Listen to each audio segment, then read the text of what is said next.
ওরাও নিয়োগ করেছিল আসবে ধর্ম চিহ্নিত দাগি রাজাকার বলে চালিয়ে দেবে, কিন্তু আমার বয়স যে 92 সালে জন্ম অবসানে মনে করেছে আমির হামজা সারা দুনিয়া এখন নামে, তো মনে করছে বিশাল মানে মুরব্বীর মতো খবর চালিয়ে দেবে। নাম সবার পরে বলছো হুজুর আপনি সত্যি কথা বললেন যে 92 সালে জন্ম, 25 বছর বয়স আপনার। যে মানুষগুলো এসে কমপ্লেন দিয়ে সই করে দিয়ে গেল আপনার নামে, এগুলো তো খ্রিস্টান ইহুদি বৈধ না, সব দাঁড়িয়েওয়ালা মুসলমান। আপনি এদেরকে মুসলমান বলবেন না মুনাফিক? মুনাফিকরা এত নিচে নামে নাই। হ্যাঁ, আমাদের এই যে কয়জন কোরআনের মাহফিল বন্ধ করে নিচে রেখেছে, এগুলো মুনাফিকের চাইতে নিকৃষ্ট। কথা বলেন, কেউ মামলা না দিলে আমি ভেড়া মারার লোকে ভাই কয়জনের নামও জানি আমি। সদয় ক্ষমতার মালিক হন, কিয়ামতের দিন আপনার আলা নকিমু লাহুম ইয়াওমাল কিয়ামাতি ওয়াজনা। দুনিয়ায় যাদেরকে মানুষ সম্মান দেয় তাদের ক্ষমতায়, তাদের পাওয়ারে, তাদের টাকা পয়সার কারণে, আল্লাহ ওনাদের কোনো গুরুত্বই দেব না, ওদের দিকে তাকাবই না। আপনার যতই সম্মান হোক, আমি কোরআন সামনে নিয়ে বলছি আপনি মারা যান, আপনার যদি কুকুরও কান্দে আমি 20 লক্ষ টাকা খরচ করবো বাংলাদেশে, যদি একটা কুকুরও কাঁদে আপনার জন্য। ক্ষমতার বড়াই যারা করছে কোরআনের মাহফিল গুলো বাধা দেয়, এবছরে প্রায় 14টা মাহফিল বন্ধ করে দিয়েছে। যারা দিয়েছে একটা হিন্দুরা, খ্রিস্টানরা, বৌদ্ধরা, যারা দিয়েছে আল্লাহর কসম আপনি মরে যান, দুনিয়ার মানুষ তো দূরের কথা একটা কুকুরও আপনার জন্য কাঁদবে না।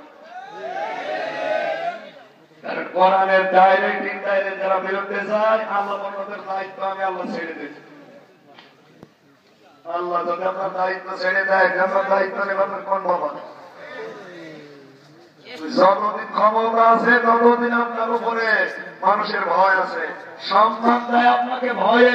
পেছনে যে বলা তো মরে না কেন বলেন?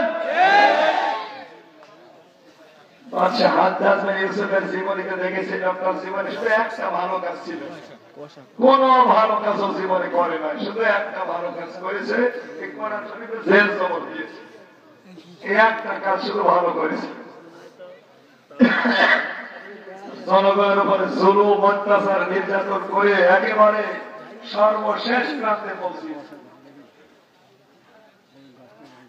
বাদশার কাছে লোকজন এসে বলে আপনার জন্য রাস্তায় আমরা বের হতে পারি না কেন? লোকজন শুধু আপনাকে গালি দেয়, জালেম বলে। জালেম বলে কি আমি নিজে দেখবো। ছদ্মবেশ নিয়ে রাস্তায় বের হয়েছে, একটা লোকের সাথে দেখা, গ্রাম্য মানুষ, এদিকে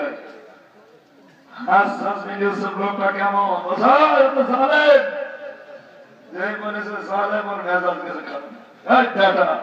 জালেম বলো আমার চেনো না, আমি সেই ইউসুফ।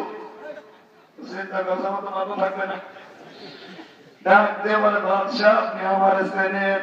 বলছে না, আমি এই গ্রামের ওই লোক যার মাসে 2 দিন মাথা খারাপ হয়, আজকে তোর পয়লা আমার চেনেন না? তুই পাগল, ছেড়ে দিলেন, পাগল বলে বেশি। আজ আপনাকে সম্মান করছে যারা, আপনার গুণগান করছে যারা, শুধু চেয়ারটা বদলান, আপনার জন্য কুকুর কাঁদে কিনা বুঝাবে।